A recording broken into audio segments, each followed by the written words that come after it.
Good evening. I'm Susan Glickman. I'm the Florida Director of the Southern Alliance for Clean Energy, and welcome everyone. And we're so excited to be here tonight on behalf of Southern Alliance for Clean Energy and the Miami Climate Alliance. And we're going to host a really interesting, exciting discussion and hear about a new book called Disposable City, Miami's Future on the Shores of the Climate Catastrophe. And before we get started, I just want to do a little tiny bit of house cleaning. So, you know, number one, for those of you that aren't familiar with the Southern Alliance for Clean Energy, we're a regional membership organization and we promote responsible energy choices throughout the Southeast region. And I know everybody's pretty familiar with sort of Zoom calls, but you know the basic function, and along the bottom of the screen, there's a chat box. And so that's where we want you to put questions. So we're going to spend kind of the first 20 minutes with Mario, and I'm going to introduce Mario and Francois in a second, and they're going to sort of tell you their stories and their journeys a little bit. We're actually, Francois was having some trouble getting online. We did a practice session earlier, so I think we'll get that straightened out, but he'll be on in a minute. So we're going to hear from them, and then we're going to have a little bit of dialogue here, and then open it up for questions. So we're going to leave a good 15 minutes at the end for questions. So anyway, all right, Francois is calling me, so he's having a little bit of trouble there. Well, if you'd like, so, Susan, I can start. That's what we'll do. So right. We're going to hear from Mario, who's a federal courts reporter with the South Florida Sun Sentinel, and of course he's the author. Have gotten enormous attention to the book, and just really excited for you to get the word out. So give me a second, I'll see if I can't help Francois over here. Thank you, Susan. Hi, folks. Good evening, everybody. Thank you so much for joining us tonight. As Susan said, my name is Mario Ariza. I'm originally from the Dominican Republic, but I grew up in Miami starting when I was 6 years old. And I am the author of Disposable City, Miami's Future on the Shores of Climate Catastrophe. I'm also the federal courts reporter for the South Florida Sun Sentinel. So all of your fraud and drug trafficking organization and just weird stuff that ends up in the federal courts, I cover it. But we're here tonight to talk about climate change and climate environmental justice. And what the future of our city might look like, if it has a future at all.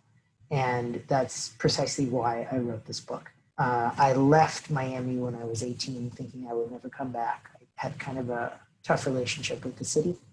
Came back when I was 28 and promptly fell in love with it. But in the process of falling back in love with it, I became aware of its vulnerability to rising sea levels. I would imagine that all of us have heard something about climate change at this point, but it does bear repeating that Southeast Florida is uniquely vulnerable to one of the major effects of climate change, which is sea level rise. We may get as much as 2 to 3 feet of water here by the middle of the century. And if that happens, we're going to have to learn to live with it and adapt. But we don't have a lot of the same tools that other societies have to adapt, right? We don't have the ability to build berms or dikes or flood defenses here because of the nature of our subsoil.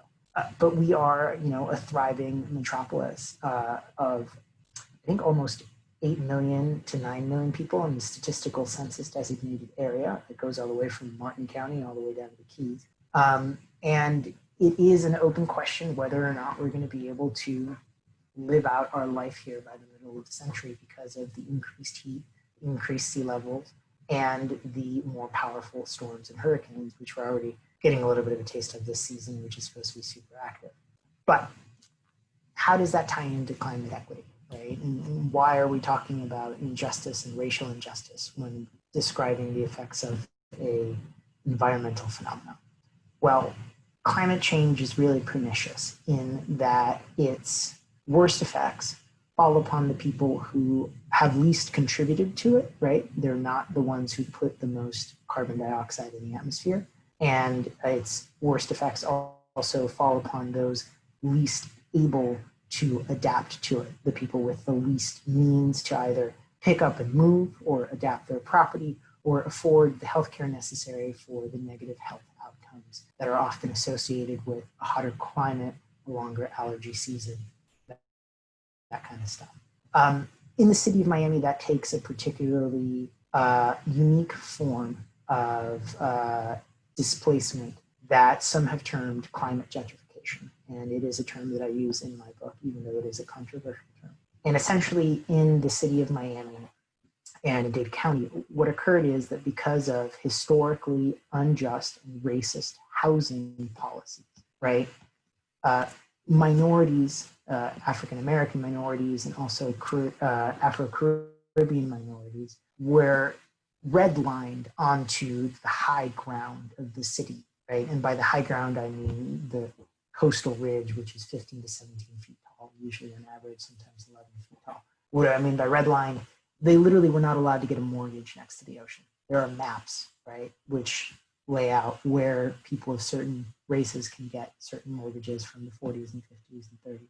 And that means that today, as we face rising sea levels, we've got neighborhoods that are more resilient to that particular climate effect, but at the same time are more vulnerable because they have a concentration there of individuals who were not given access to the same kinds of abilities to build generational wealth as the rest of the city because of racist housing.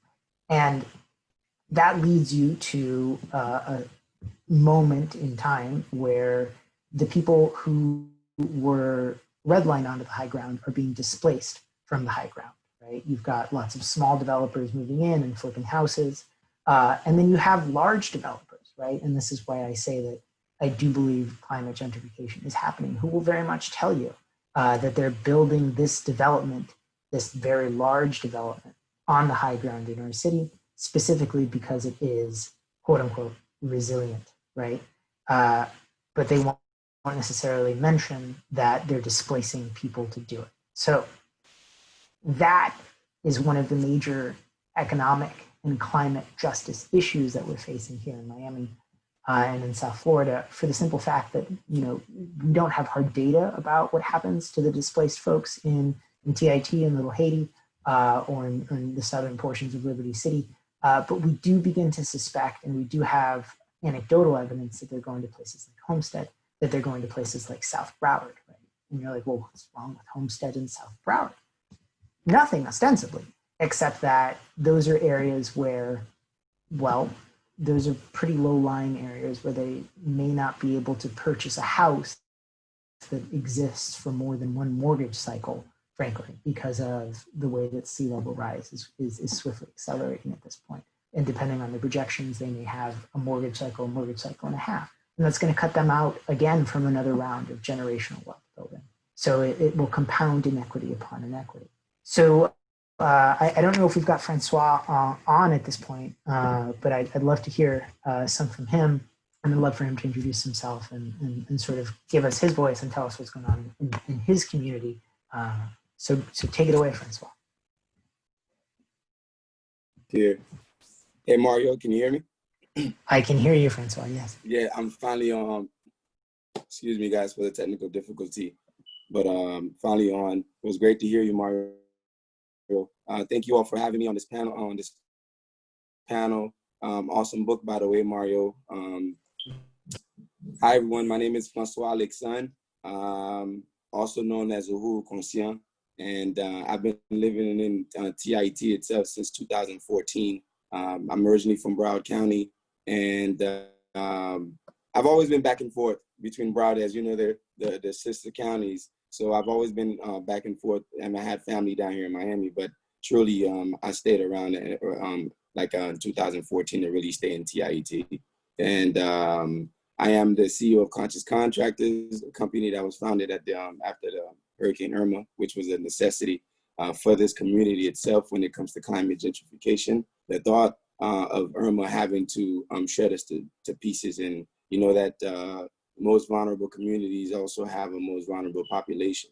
So the elderlies, their homes at this point in time were in trouble. So we figured out a way on doing Irma to help keep them up, keep them boarded before and after, and that's what really gave birth to Conscious Contractors and the work that we're doing as climate change organizers, and just understanding that the tropical nature of Florida and what climate change means to our community, especially our vulnerable community. So that's the work that Conscious Contractors is also doing as well. Founder of Justice for Miami, especially when it comes to the racial justice here in Miami, understanding what happened to George Floyd and how we have activated ourselves to sustain the idea of Black lives here in Miami. And also a proud member of Miami Climate Alliance, have been since 2016. And so it's important. I'm glad to be here. Thank you.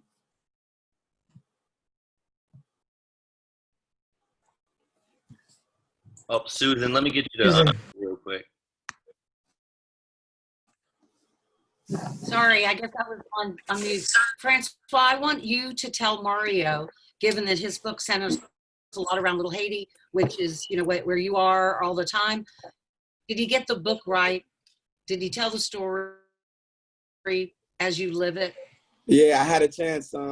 Excuse me, I just had technical difficulties, so it's kind of like threw me off. But Mario, I had a chance to read your book, and the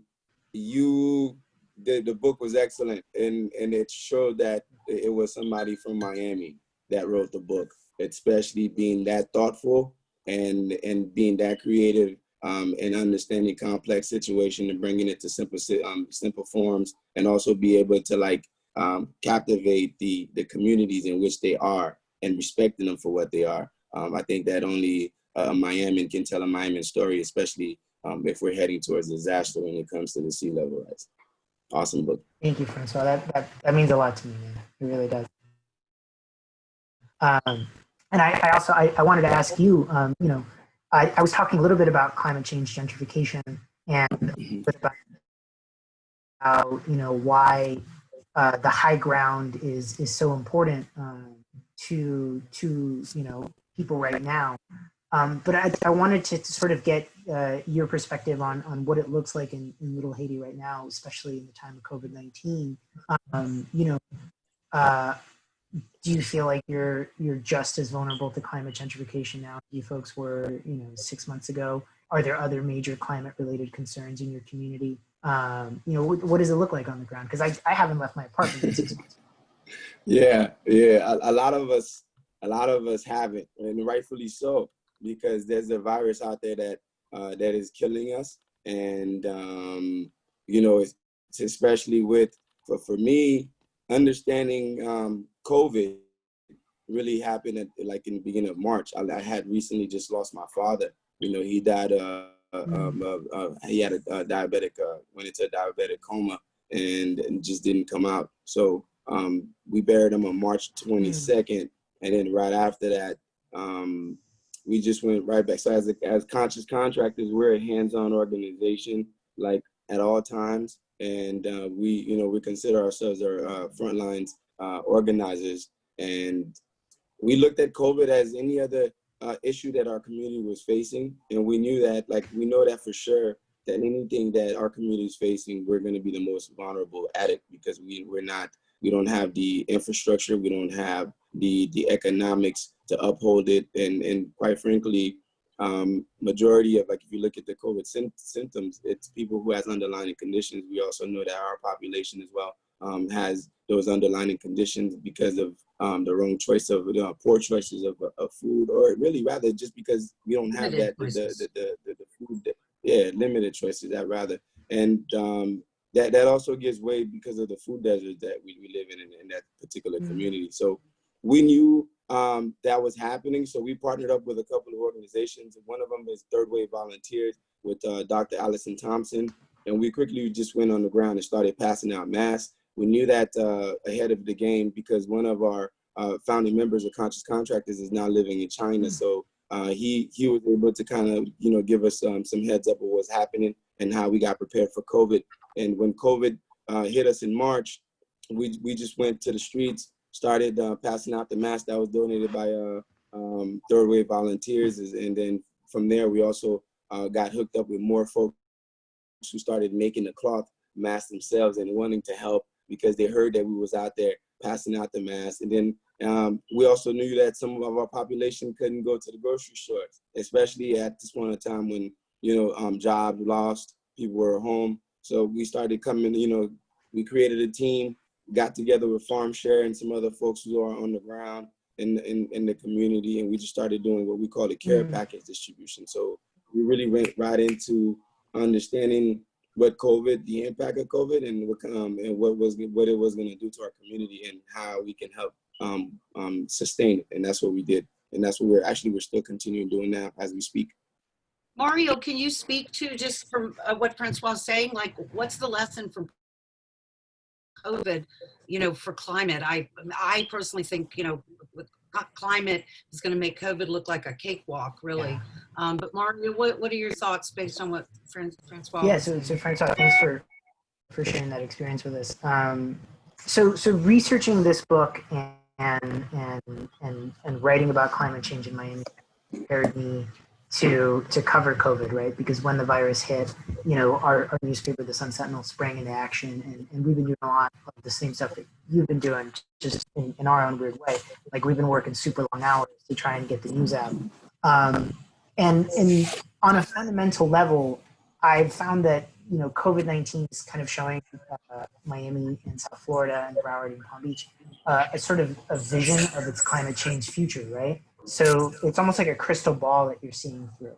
And especially when it comes to the economic effects of climate change, COVID-19 is showing you what Miami and South Florida look like without tourism, right? It's showing you what this place is going to look like if there's a big housing bust and maybe those prices won't come back again, right? We've seen a big slowdown in sales, and now with the possibility of foreclosures coming back and evictions coming back, we could see large drops in the prices of the market.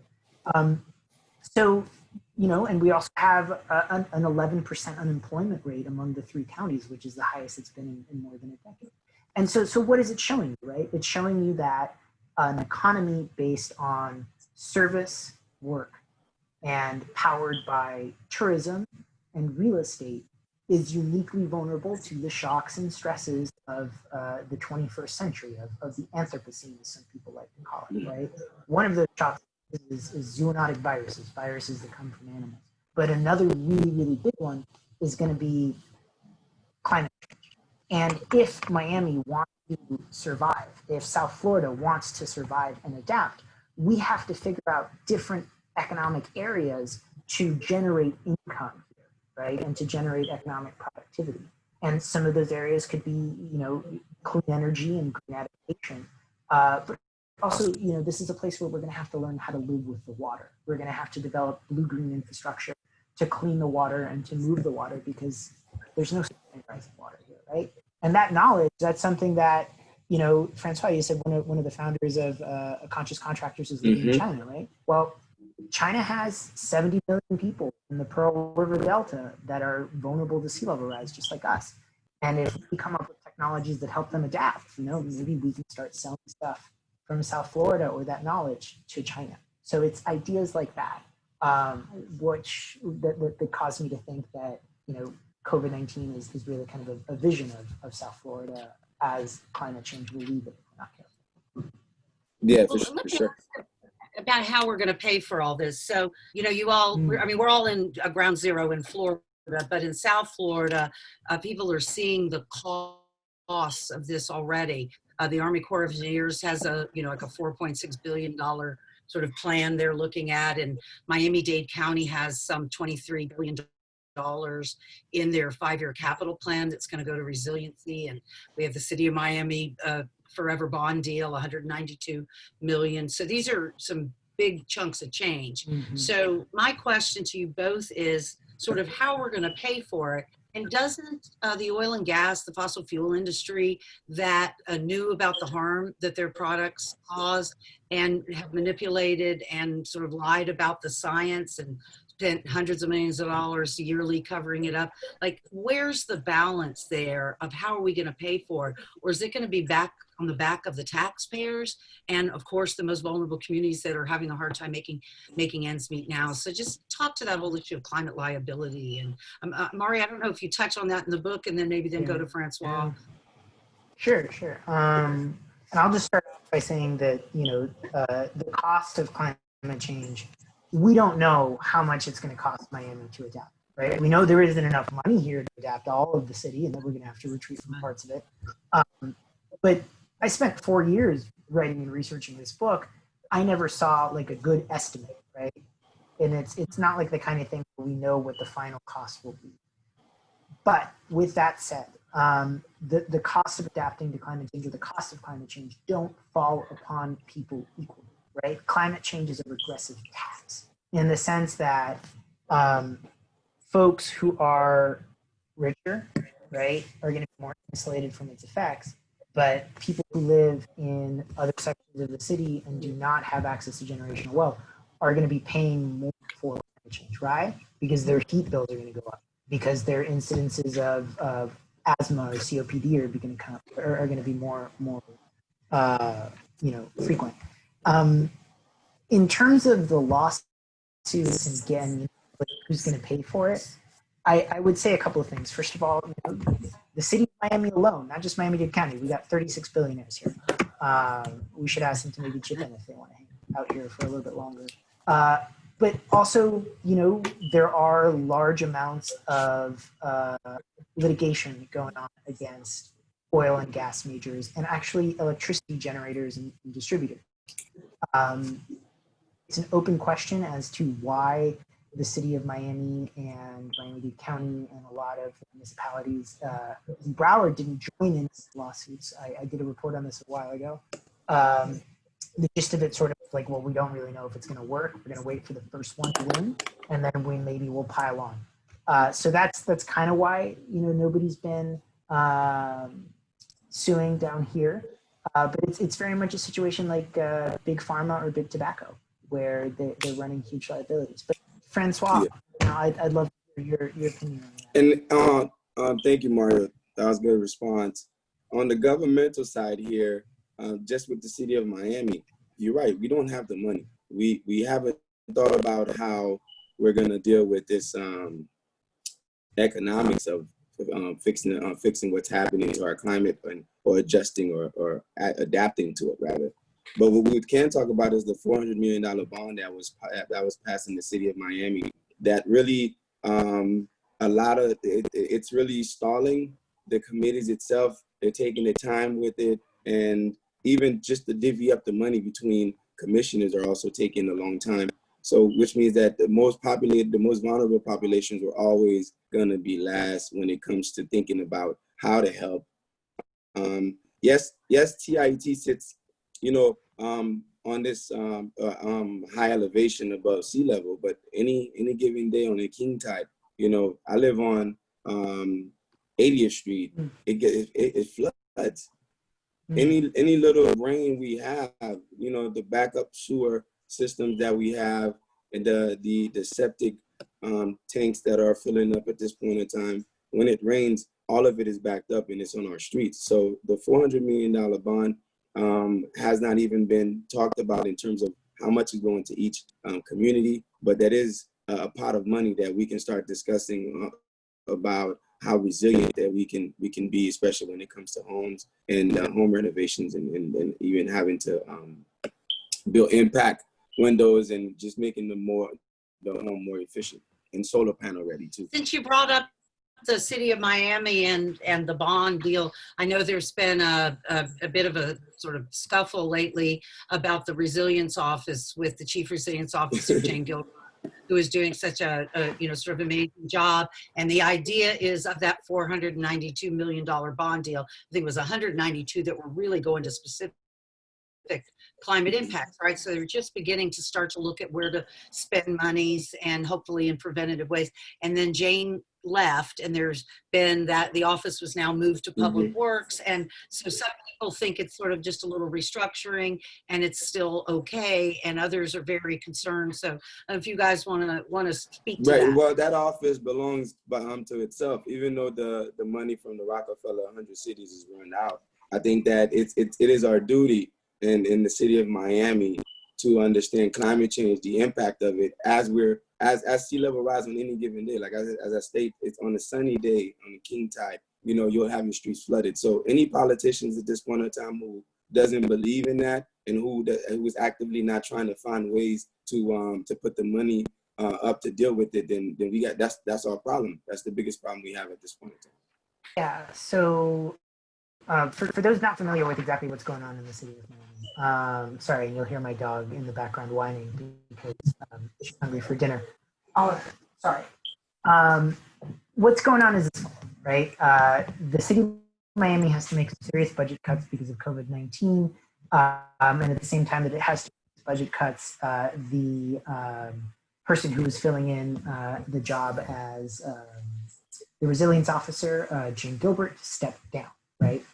So the city said, well, now we're going to fold the Office of Resilience, which is its own office, into this Resilience and Public Works Department under a very capable public works director named Alan Dodd. Right? Alan Dodd is a former work for the Army Corps of Engineers. The issue is that, and what a lot of activists have said down here is as follows, right? Resilience work isn't just about building pumps. It's not just about fixing drains, right? It's about doing the work of equity. It's about making sure that that $400 million bond that goes, the chunks that need to go to Little Haiti, go to Little Haiti. The chunks that need to go to Liberty City, go to Liberty City, regardless of what the commissioners say, right? And it's making sure that there's outreach and that people understand what's going on. So people here are very concerned that that work is going to stop. And I have to applaud the mayor of Miami for really reaching out to the community and calling folks and dealing with the criticism. But it's an open question as to what sort of action they're going to take in response to the criticism that they've received. And I do really think that there's a very active climate community here that's watching, right? Like, people are wondering, okay, you heard us, but what are you going to do? So we'll see what happens. Well, and I want to sort of comment because we're going to get 2 or 3 feet of sea level rise. The South Florida Climate Compact has had sea level rise projections. They just updated them. I'm from the Tampa Bay area, same thing, Tampa Bay Sides Advisory Panel. So we're in for 2 or 3 feet, no matter what we do to turn the CO2 spigot off tomorrow. And sort of the place where I've done most of my work is on the let's not make it worse, right? When you find yourself in a hole, what do? You stop digging. So you can't adapt your way out of climate change because it'll just keep getting worse. So, and not so much through the lens of the city's resilience office, but let's just talk about the reality or the disconnect between the talk and the reality of dramatically reducing our greenhouse gas emissions to the sort of place where we need to be to avoid the worst implications, and so we can still live in Florida, so down the road. So this is, I think, where the rubber meets the road, the hard question. So anyway, do you want to, Francois, you want to start with that? Yes, I wanted to touch back on the city of Miami's issue. And so here with the Miami Climate Alliance, we are actively meeting with Mayor Suarez to figure out a way to make sure that office has enough attention it needs, because we know public work itself has not been doing a good job of doing public work itself. Now having to even manage Office of Resiliency that needs to stand on its own. So we're actively having that conversation, and we're trying to figure out who's going to be at that helm, and if that person is qualified enough to see some of the problems that we have now and the problems we have in the Well, will you just make sure those are actually doing greenhouse gas reductions, yes, and not just adapting? Oh yes, for sure. So one of the things that the Office of Resilience was working on in the city of Miami was a greenhouse gas inventory for the city of Miami, right? So they were, Jane was sitting there working with somebody, and they actually had somebody that they brought on to figure out how much greenhouse gases, the city's buses put out, where the city's Department of Public Works put out. And that's hard stuff to do, but it's the first step in dramatically reducing the municipality's greenhouse gas output, right? And so having an Office of Resilience or having a resilience mindset, and listen, I criticize the resilience mindset in the book. It's not an answer to everything, but it holds some immediate answers for what the problems that we face here in Miami.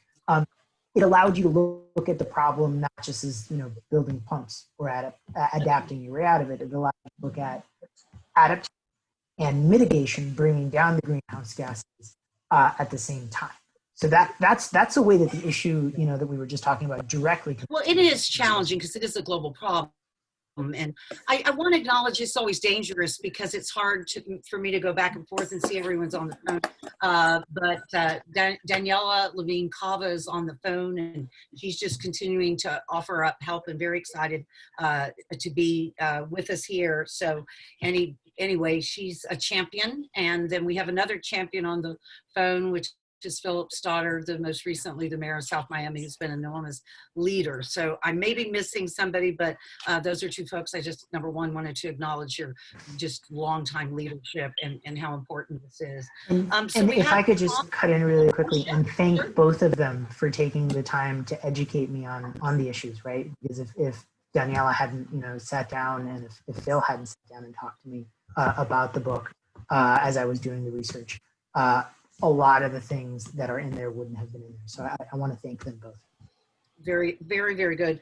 So I've got a comment from Daniel Padilla, and he was just talking about the huge uptick in pre-foreclosures and foreclosures in Miami, 235 in the city and close to 4,000 from so I guess it's just sort of maybe if there's any more you want to say about just this, economic impact over town in Alapata, are seeing a lot of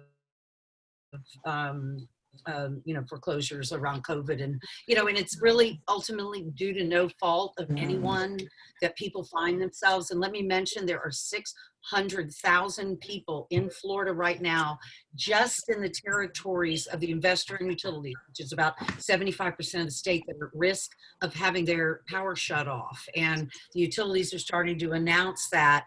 And I just, as all of us, want to make sure that we're keeping in mind why people have those high energy burdens in the first place, right? It's the disproportionate percentage of income that lower income people pay on their electric bill. So to me, it's really a form of systematic racism. If you're paying $100 or $200 or $300 every month, sort of extra, it could be your car payment that gets you to the better job or whatever. And so meanwhile, if the Florida utilities are among the absolute worst when it comes to energy efficiency programs, which are particularly important for low income people, because affluent people are getting more efficient all the time, new windows, new doors, and all about that, Francois, because that's part of what you all are doing in communities. So anyway, I just sort of throw that out, the issue of getting to root causes of problems. I mean, we need to stop the hemorrhage and don't turn people's lights off.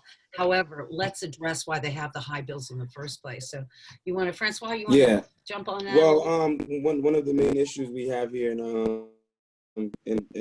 the community is the economics, right? The lack of economic development, especially coming from the city. If, all of the communities that you're going to mention out of the city of Miami, whether it's Alapata, Liberty City, Little Haiti, TIT, you'll come to realize that one of our major problems is that the city is not investing into the people.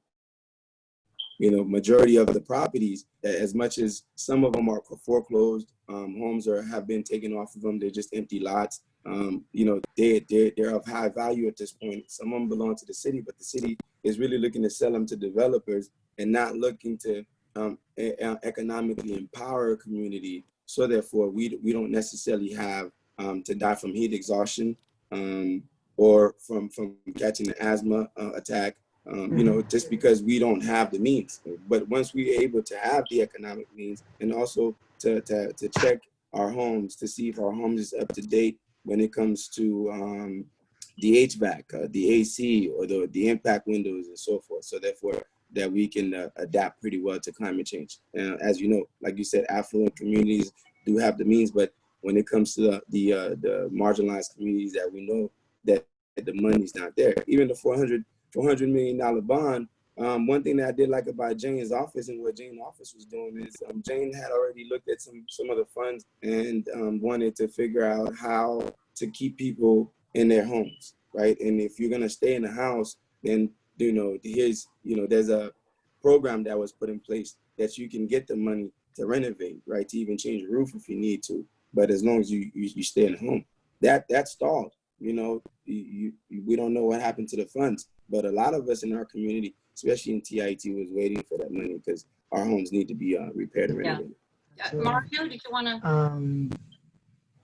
Yeah, you know, to the question of foreclosures, right? I think it is reasonable, foreclosures and also Mm-hmm. evictions, right? I think it is reasonable to estimate and to predict that foreclosures and the evictions will be concentrated in the more socioeconomically disadvantaged Mm-hmm. areas, right? That said, one of the wonderful things about being a millennial is that I feel like I've lived through this before, right? Uh, in the sense that I've already lived through one housing crisis. And in Miami, in the last housing crisis, there was a gentleman named Max Rameau. Some folks in Little Yeah, Haiti may from remember Taking him. Back the Land, Max is off the chain. Really Exactly. good guy. Right. Awesome guy. And what Max did is that he actually did direct action and civil disobedience Mm-hmm. to keep people from being evicted. And he put people in houses that were empty, because if you remember at the height of the housing crisis, there were all of these houses owned by the bank. And there were all these people who didn't have homes. But the houses were owned by the bank were empty, and the people who didn't have homes didn't have anywhere to live. And Max took the initiative and he did something, right? Mm-hmm. Not to say that you should do that, but I mention it to say that there is institutional memory of direct action activism to fix some of these problems if government cannot step in and fix these problems within the Little Haiti community.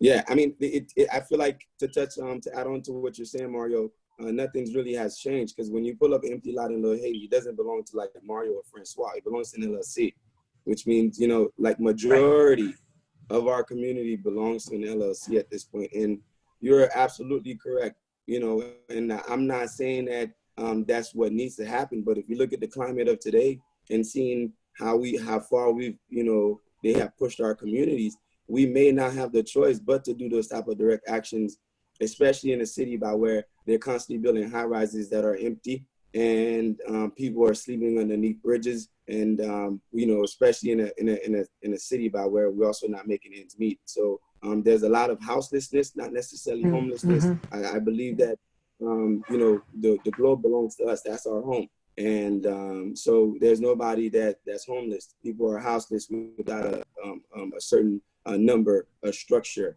or shelter. But the earth is our home, and that's why we have to take better care of it. But if you look at the situation, it is dire. This is one of the reasons why Justice for Miami is also created too, is to help amplify the work that is already being done through all of these different type of injustices that we're served with, that we're dealing with here in Miami-Dade County, whether it's housing justice or art equity and so forth. We needed to be able to amplify those actions, those policies, or and to get a win. We don't have a win. We're right at this point in time. It feels very depressed to be in Miami when it comes to activism, because majority of our work, you know, collectively, we haven't had a collective win that says that we're on the right track to uplifting our community out of the poverty that they have, out of the lack thereof that we are suffering at this point in time, and we need it. So that's why you know, the COVID situation that is tied in with George Floyd has brought a set of precedent upon us to look at those same communities that we have already you know, called marginalized, but to look at them a little bit deeper at this point in time and be able to help. So that's where we at with the scenario, and any way we can uplift, which means that as long as we have, you know, that direct action you're talking about, as long as you have a target, you have a goal, and we're able to do that, then that's where we at. You know, that's what we want. If I could just add one more thing on this particular subject, in the book, right, one of the things that I talk about that Miami has to figure out if it's going to survive, right, is how to share the high ground and how to live together equitably on the high ground in a manner that is, you know, dense, interconnected by transit, and energy efficient, right? And so the fact that we're going to have a lot of property turnover right now could be an awful, painful experience, but it could also be an opportunity to really transition that social relation in a way that makes us more resilient, if that makes sense. But anyway, Susan. Well, it puts people to work. I want to stay in this sort of rebuild situation, because this is this crossroads that we're at. You know, we need, more important than anything, to put people back to work, right? So you build back better and you become more efficient, which you can't export those jobs anywhere, right? So you put local people to work, and you're helping them, you know, have a better, you know, to fix substandard housing and to save money on their electric bill, right? Florida sends $57 billion each and every year out of state to bring in fuel from somewhere else. So anytime you become more efficient, or if you get an internal combustion engine off the road, you're helping, you know, here locally. Right. So I just, I really just want to have you address, particularly Francois, since you're doing these home improvements, of what a difference. It may not sound like a huge deal, but you put a high efficiency air conditioner in someone's home and you're changing sort of the quality of their life. And if we could take some of these monies and avoid building new power plants, which is what makes your bill go up. I think people on this call know that that's how investor-owned utilities make money. They get a guaranteed range of rate of return on capital expenditures, right? So they want to build a power plant, but if we could meet that need with energy efficiency, you know, it's the pollution on the front end, and it's building more power plants and more greenhouse gas emissions on the back end, and that falls on the back sort of poor people. So to maybe give us a success story or something when you've helped people in their homes, and you know what that means in someone's life. Well, we helped the family out. That family was already dealing with some underlying issues when it comes to asthma, and as you know, it's getting hotter and hotter in Florida. It's not going to stop. So recently, that person they see actually stopped working. It's not like we switched it out because it was old. It actually stopped working altogether, and they so far had already spent about 2 months without AC. So we can imagine, if you think about our community, and it's one person, right? But there's a lot of us that are suffering the same way, you know. And imagine the condition in which the heat. You know, you go inside you go inside that home. Even if you open up the windows, you still can't breathe. So it was really refreshing in the work that we do. You know, a lot of people call it God sent, but I feel like I was meant to do this. I was meant to really help people, and to put a smile on, and to see the cool air coming out of the AC. For a grandma who's 80 years old and who was already dealing with some, breathing issues. And it was awesome. It was awesome. There's a lot more for us to do in our community, especially in the city of Miami. I think there's a lot of promises, especially in District 5, around the $400 million, especially for people who really wants to stay in their community when it comes to this climate gentrification, you know.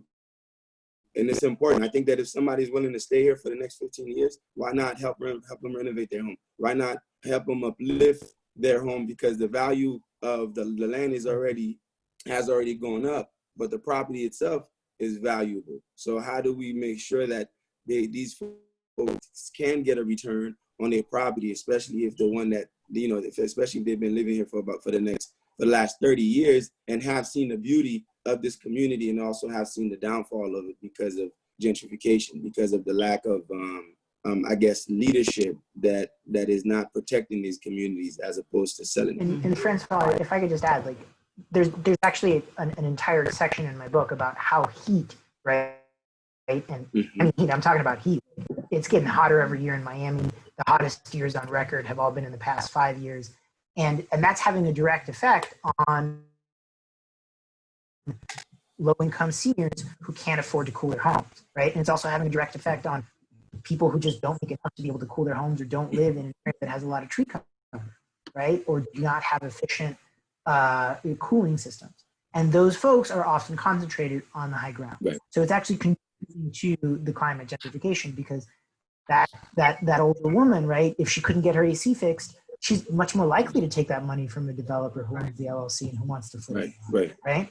And so it increases the vulnerability of the community, and it also decreases the ability of that family, for instance, to access generational wealth and to have a spot on the high ground, have a spot in future Miami. So you know, the heat and the changing climate, right? You might think, oh, okay, you're just replacing people's ACs or making their energy, their houses more energy efficient, or fixing the roofs. But what you're doing is you're making them more resilient to climate change as well. And I would just like to say, to the folks in the audience, one of the big issues with this is that we just don't have enough data, right? Like one of the numbers that I really, really want to see, and I will shout this from the rooftops, I want to know how many people in Florida, and we have some sense of this from what the utilities were telling us because of COVID, right? But I want to see how many people in Florida traditionally are already income burdened by their utility bills, right? And I would like to know, and I wish I could do this as a data project for my paper, because if I could show you that these are the neighborhoods with the tree cover that are being without the tree cover that are being gentrified, where the people can't pay for their electricity bills, where there's higher COPD and higher asthma, then policymakers can make some decisions about maybe not shutting people's AC off or electricity off during heat waves, like they do in Arizona, for example. Like you can't do that. Right. Just having basic utility scale energy efficiency programs would be a good start. And we are at the absolute bottom of the barrel because in Florida, we use an antiquated cost benefit test they call the rate impact measure, and then they deploy a 2-year payback screen. So the rate impact measures, if you buy a compact fluorescent light bulb or a LED bulb, it has a rate impact and it's a lost revenue to the utility, and they don't do it. I mean, we are like zero and near zero goals, and they've just opened up. They're going to come out with a rulemaking on August 31st about the process, and we don't know whether it will be of a scope to actually go after the real problem or not, but we could avoid building these new power plants, which is what makes your bill come up, if we would capture the cost-effective efficiency. We save energy dollars here, right? And we keep that here at home, and we hire contractors, and give people jobs that can spend it in the local diner or whatever. So, and one other thing that I'll say, in this global pandemic where 600,000 people are at risk, there's an effort now where there's going to be a workshop at the Florida Public Service Commission in September on the net metering rule. And the net metering rule is about crediting you a retail rate up to what you use. It really is the foundational policy for solar. So there's a report that came out from a Koch brothers funding group called Energy Fairness that attempts to make the argument that the utilities tried to make in November of 2016, when 50% of the voters sent them packing on No on One. Do you remember that? They were going to put it in the state constitution that said poor people are subsidizing wealthy people. So this report has come out that says just that. They're setting up a workshop. And so for me, who's been doing this work for 20 years, cynically, it feels like they're using this crisis moment while everybody is, stressed out, right, and worried about day to day, to come in and to potentially, it's still in a process, but potentially unravel these two foundational policies at a time. There's only 58,000 net metered systems in the entire state of Florida, 48,000 in the investor utility, out of like 8-9 million customers. So it is nothing. So if we had a 5% penetration rate, you might want to talk about the grid or whatever. But anyway, so it's kind of scary. I really appreciated that you both picked up on the public health piece. We talked about heat. Can we just mention something like mosquito-borne diseases and Zika and, Miami-Dade? Yeah. Look what happened to Zika, right? West Nile. Dengue. The other outbreak that nobody's talking And about. they're coming back. Covering. They're coming back too. Yeah, I mean, what? Yeah, like mosquito-borne diseases are going to be awful, and tropical diseases are going to get worse. And they're generally going to be concentrated in neighborhoods where you don't have as much mosquito control. Yeah. Yeah, kind of like a biblical plague. Yeah. It was also mentioned that Miami-Dade County, and I'm sure that Commissioner Levine Cava was at the tip of that spear, got another $8 million to help people with their electric bills. So I wanted to mention that. My friend Greg Hammer had written a note about attribution science, and that in this area about climate liability, where the fossil fuel industry might have some liability, they're very, very concerned about the attribution science from sort of climate change to extreme weather, and they may be held responsible. So I know that the commissioner put in the chat that she was interested and has had some conversations about the idea of suing the fossil fuel industry. So that's kind of, I actually did tobacco policy for 5 years, so I was very familiar about the tobacco lawsuits, and there are some similarities there. So, All right, Phil Stoddard so very let's kindly fact-checked me. He said that mosquito-borne illnesses are concentrated in neighborhoods where folks travel a lot, and that the biggest outbreak is in Key Largo. So thank you for that fact check. So we, in 5 minutes, I don't think there's any questions that I've missed from the audience. So I think, let's just make sure there's nothing in the chat. Where are we here? I think Vernal Sybil is asking our thoughts on taxing fossil fuels. Well, there you go. I mean, and we can talk about that in terms of just a climate policy, you know, and then I'll throw it to you. But, you know, the gist of the problem is we allow polluters to pollute for free because we have no value place pollution, but we're all paying for it. So I'll just, let me tip it off to you guys. And like I said, we don't have too much longer. So why don't you respond to that question and then we'll kind of do a little wrap up. Yeah, I think the way to go about making CO2 more expensive without making also life worse for people who don't have a lot of money begins with cutting the subsidies for fossil fuel industries. And it also involves, you know, making sure that oil and gas lobbies or oil and gas industries are forthright about their climate liabilities to their investors, right? In terms of like putting a gasoline tax, that can be done, and it can be done intelligently and effectively, and European countries have done it. However, there's also the possibility for blowback in the sense where, like, if you make life more expensive for the working man because you're trying to transition from climate change and you don't have also other climate equity programs built into your transition, it can disproportionately be poor people that you affect with such a tax. So there is that to take into consideration. Let me just throw in one of the questions to wrap it in, where Edward Bettinger is asking, I'm concerned about the entire drinking water supply for Miami-Dade County and the Keys as a result of saltwater intrusion. Are you addressing that in the book? And then Francois, even the whole water issue is a completely an additional crisis to deal with. Yeah. So I talk in the book about water and you know, Miami's water supply and the Biscayne Aquifer and saltwater infiltration. Also, I think one of the things that we have to realize is that Florida Power and Light may very well be on the hook for the entire water supply to Monroe County in the next 5 to 10 years, right? Because you've got that giant blob of hypersaline water migrating westwards from Turkey Point, under Turkey Point, right? And it's going to get close to the well fields where all of Monroe County gets its water. And so they may have to pick up and move the well field. And that's a lawsuit that I'm going to love covering for my paper.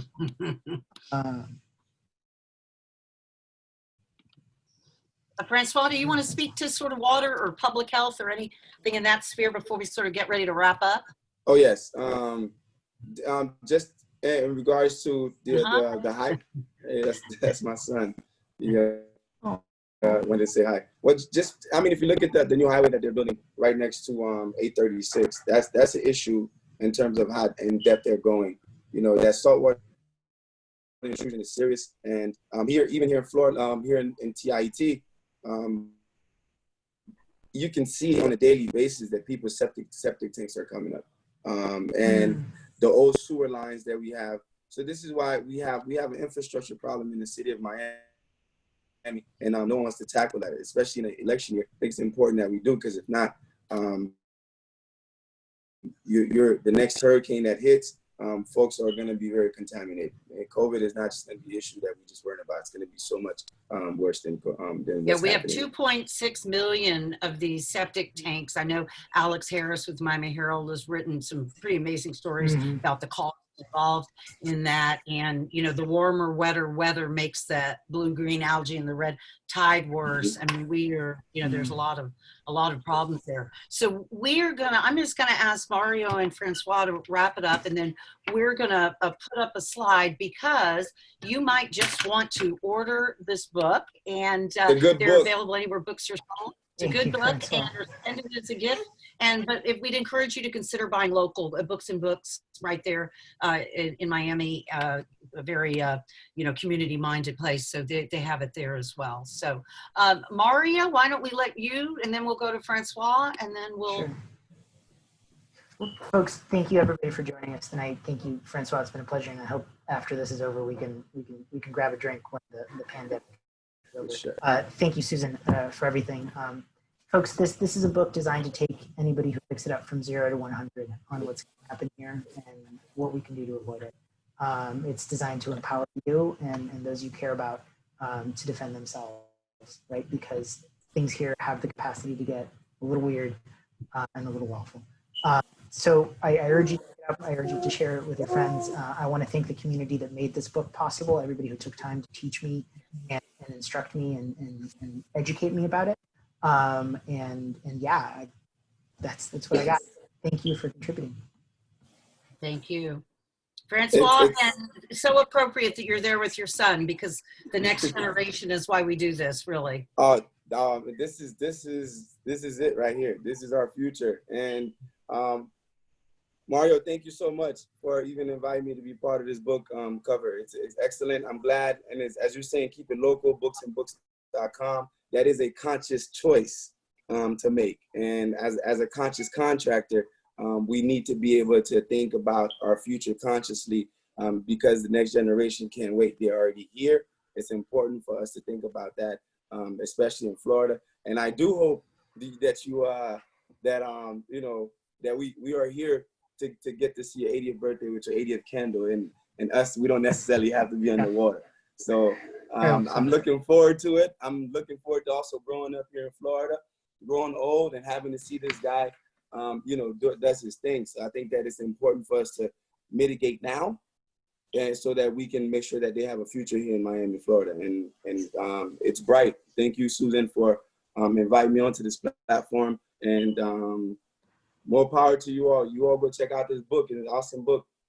Awesome book. Good job, Mario. Great. Thank you. So my email's right up here, Susan@cleanenergy.org, if anyone has any sort of further questions or wants to follow up on anything, because we've got a lot of problems. Whenever I go to a meeting, and maybe we can sort of virtually do this, I just say, look around the room. I hope everybody here likes each other, because we're all going to be working together for a very long time. So once again, everyone have a great evening. Mario, Francois, thank you so much. And to my team at the Southern Alliance for Clean Energy for helping to make everything go smoothly here. So thank you. Thank you. Have a good one, guys. Good evening, everybody. night.